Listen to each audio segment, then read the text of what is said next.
تو آپ کے گناہ معاف ہو جائیں گے. تو یہ عربی میں کہہ رہا ہوں کہ مسلم تو لوگ کو یہ لفظ سے نفرت ہے. اگر نفرت ہے تو میں مسلم لفظ کو نکالتا ہوں. میں یہ کہتا ہوں جو بھی انسان اپنے مالک کا کہنا مانتا ہے اسے عربی میں کہتے ہیں مسلم. لیکن آپ کو مسلم شبد سے نفرت ہے، مسلم شبد کو نکال دو. میں یہ کہوں گا جو خدا کے احکامات پہ عمل کرتا ہے، خدا کے کلمات پہ عمل کرتا ہے، یہ مانتا ہے کہ خدا ایک ہے، اس کے علاوہ کسی کی پوجا نہیں کرنا چاہیے، وہ انسان کے گناہ وہ مالک معاف کریں گا. آپ اگر مانیں گے خدا ایک ہے، آپ مانتے خدا ایک ہے، آپ مانتے خدا کے علاوہ کسی اور کو پوجنا نہیں چاہیے، مانتے؟ ہاں کہ نہیں مانتے؟ آپ مانتے بت پرستی غلط ہے، آپ مانتے کہ مورتی پوجا غلط ہے، آپ مانتے کہ آخری پیغمبر محمد صلی اللہ علیہ وسلم ہے؟ نہیں مانتے. بولتے ہیں جیسے شیو شنکر کو پیغمبر بولتے ہیں، جیسے سائی بابا کو یہ سب جو پیغمبر ہو گئے، یہ ہر فرشتے ایسے ایسے آتے گئے. آپ نے میری 15 تاریخ کی تقریر سنی؟ میں نے نہیں سنا. محمد صلی اللہ علیہ وسلم کا ذکر مختلف مذہبی کتابوں میں. آپ کیسٹ لیجئے، میری تقریر ہے محمد صلی اللہ علیہ وسلم کا ذکر مختلف مذہبی کتابوں میں. اس میں نے ثابت کیا ہوں کہ مذہبی کتاب بدلنے کے باوجود سب مذہبی کتاب میں لکھا ہے کہ آخری پیغمبر آنے والے ہیں. اس آخری پیغمبر کا نام ہے محمد صلی اللہ علیہ وسلم. آپ ہندو مذہب سے تعلق رکھتے؟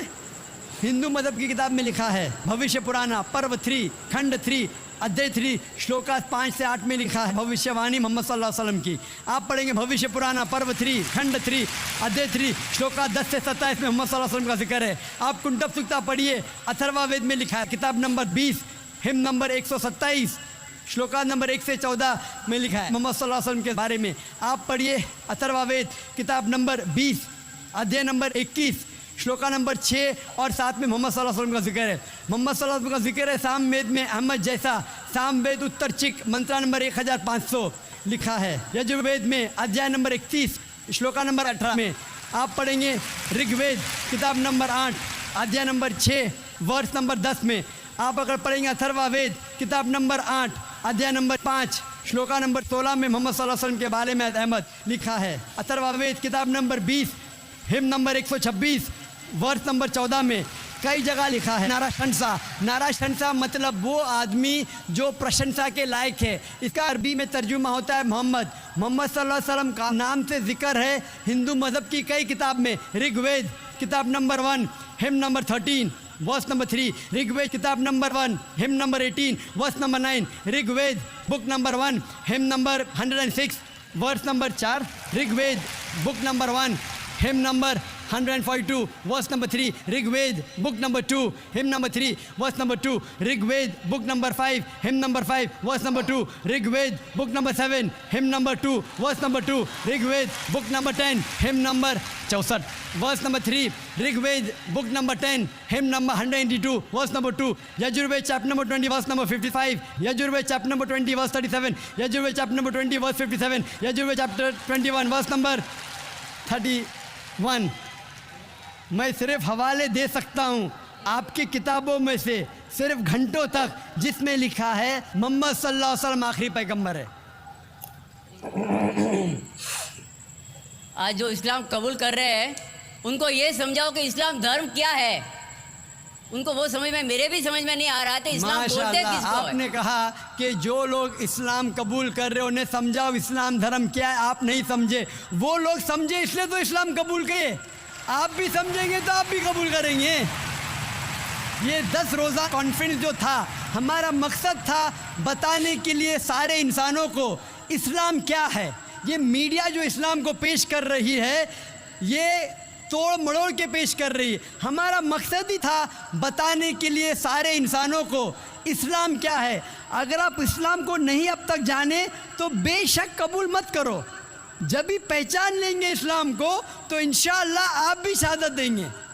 میری دعا ہے اللہ سبحانہ و تعالیٰ سے، اس مالک سے کہ آپ کو ہدایت دے کہ آپ یہ مانیں کہ اللہ ایک ہے، اللہ کے علاوہ کوئی معبود نہیں اور محمد صلی اللہ علیہ وسلم آخری پیغمبر ہے. میں کہوں گا والنٹیئر سے کہ آپ کو میری DVD دے محمد صلی اللہ علیہ وسلم کا ذکر مختلف مذہبی کتابوں میں. اس میں سارے حوالے ہیں، اور ایک خصوصاً تقریر ہے محمد صلی اللہ علیہ وسلم کا ذکر ہندو مذہبی کتاب میں، صرف ہندو مذہب میں، آپ اس کو دیکھو اور انشاءاللہ آپ اس بات کو تسلیم کریں گے آج نہیں تو کل کہ اللہ ایک ہے، اس کے علاوہ کوئی معبود نہیں، اور محمد صلی اللہ علیہ وسلم آخری پیغمبر ہے۔ ہوپ دان سے جی ناظرین، آپ نے یہ ویڈیو ملاحظہ فرمائی، سوال کرنے والے نے بھی اخیر کر دی اور ذاکر نے کہا حافظہ اللہ تعالیٰ نے بھی جواب دے کے بڑا ہی مزہ آیا۔ تو آئیے ناظرین، یہاں پہ ہم یہ بھی بات کرتے چلیں کہ آخر وجہ کیا ہے کہ ہندوؤں کو معافی کیوں نہیں۔ نمبر ایک، وہ ایک رب العالمین کو چھوڑ کر خود ہاتھوں کی بنائی ہوئی مورتیوں کو پوجنا، اس سے بڑا گناہ کیا ہو سکتا ہے؟ یہ بہت بڑا شرک ہے۔ یعنی کہ حیرانگی والی بات ہے، خود ہی اپنے ہاتھوں سے بنانا ہے اور خود ہی بنا کے اس کو سامنے رکھ کے اور خود ہی اس کے سامنے اپنے سر کو جھکانا، یہ بہت بڑا شرک ہے۔ اور جیسا کہ آپ کو ناظرین، آپ قرآن کا مطالعہ کریں گے، شرک کی معافی نہیں ہے، کیونکہ شرک سے بڑھ کر بڑا ظلم بھی نہیں ہو سکتا۔ اس لیے تو قرآن کہہ رہا ہے وَإِنَّ الشِّرْكَ لَظُلْمٌ عَظِيمٌ، شرک بہت بڑا ظلم ہے۔ اور مسلمان ہونے کے لیے شرط یہ کہ اب یہ نہیں کہ ہم کہہ سکتے کہ مسلمانوں کو اللہ معاف کرے گا، اور کچھ لوگ دعویٰ تو مسلمانی کے کرتے ہیں کہ ہم مسلمان ہیں لیکن ان کے کام اچھے نہیں ہیں۔ جیسا کہ آپ کے سامنے ایک اور میں حدیث رکھتا ہوں، نبی پاک صلی اللہ علیہ وسلم کے صحابی آیا، آ کر کہنے لگا اللہ کہ نبی جی ایک عورت ہے، اب دیکھیے وہ مسلمان ہے، کہنے لگا کہ ایک عورت ہے، نمازیں ساری پڑھتی ہیں، روزے رکھتی ہے، زکوٰۃ دیتی ہے اور نفل بھی پڑھتی ہے، لیکن اس کی وجہ سے ہمسایہ اس کا پریشان ہے، یعنی ہمسائی جو اس کی وجہ سے پریشان، نمازیں ساری پڑھ رہی ہے یہ عورت، روزے بھی رکھتی ہے، نفلی نماز بھی پڑھتی ہے، لیکن ہمسائی پریشان ہے۔ تو نبی پاک صلی اللہ علیہ وسلم نے فرمایا کہ نمازیں جتنی مرضی پڑھی جائے کسی کام کی نہیں، روزے کسی کام کے نہیں، جب تک اس کا ہمسایہ اس پہ راضی نہیں ہے۔ تو نبی پاک فرماتے ہیں کہ یہ عورت جو ہے نمازی ہے، چاہے نفل پڑھی ہے، اپنے آپ کو جہنم کا ایندھن بنا رہی ہے۔ یہ مسلمان ہے لیکن ہمسایہ راضی نہیں ہے۔ نبی پاک صلی اللہ علیہ وسلم کا صحابی کہنے لگا کہ ایک بیوی ہے، ایک عورت اور بھی ہے، وہ نمازیں پڑھتی ہیں، نفل اس سے نہیں پڑھے جاتے لیکن نمازیں ساری پڑھتی ہیں، زکوٰۃ وغیرہ دیتی ہے، لیکن اس کا ہمسایہ اس سے بڑا راضی ہے۔ فرمایا ایسی عورت ہے جس نے اپنا ٹھکانہ جنت کو بنا لیا ہے، یعنی اس کے لیے اللہ پاک نے جنت الاٹ کر دی۔ تو ناظرین پتہ یہ چلتا ہے کہ نام کا مسلمان نہیں ہونا چاہیے، اس مسلمان کے دل کے اللہ پاک نے جو سینے کے اندر دل رکھا ہے اس کو حقوق العباد کے لیے بھی رکھا گیا، یعنی کہ حقوق العباد کا بھی خیال رکھے۔ اب دیکھیے اللہ پاک نے ایک طرف ایک آدمی کو دولت دیا، پیسہ دیا، روپیہ دیا، اور ہمسایہ بھوکا مرے، تو کیا رب نے پوچھنا نہیں ہے کہ تمہیں میں نے دولت دی، پیسہ دیا، روپیہ، چاہے تو مسلمان ہی ہے، چاہے تو نے نبی پاک صلی اللہ علیہ وسلم کا کلمہ ہی پڑھا ہے، لیکن تیرا ہمسایہ بھوکا تھا، تو کیا جواب دے گا اس وقت اللہ رب العالمین کو؟ تو یہ بھی حقوق العباد کے اندر آتا ہے۔ اب دیکھیں ناظرین، میں حیران ہوں اس چیز پہ بھی کہ اتنے سخت دل نہیں ہونے چاہیے کہ ہمسایہ بھوکا مار رہا ہے اور آپ انجوائے کر رہے ہو، یہ بھی پوچھا جائے گا چاہے یہ مسلمان ہے۔ تو ناظرین دوسرے نمبر پہ یہ بھی بات کرو، اب یہ ہندو ہیں، یہ مورتیاں کو پوجا چھوڑ دے، اللہ رب العالمین کی طرف آ جائیں، رب سے معافی مانگے، گناہوں کی معافی مانگے، تو انشاءاللہ اللہ پاک ان کو بھی معاف کر کے جنت دے دے گا۔ تو ناظرین پتہ یہ چلتا ہے کہ شرط یہ نہیں ہے، شرط یہ ہے کہ اللہ پاک دلوں کے بھید جانتا ہے، انہ علیم بذات الصدور، اور جس کے دل میں تقوی ہے، جس کے دل میں ڈر ہے، جس بندے کے دل میں ڈر ہے سمجھ لو وہی غریب کا خیال رکھے گا، جس کے بندے کے دل میں خوف ہے وہی مسکین کا خیال رکھے گا، جس کے دل میں اللہ کا ڈر ہوگا وہی حقوق العباد کا خیال رکھے گا، وہی نمازیں پڑھے گا، وہی زکوٰۃ دے گا، وہی صدقہ کرے گا۔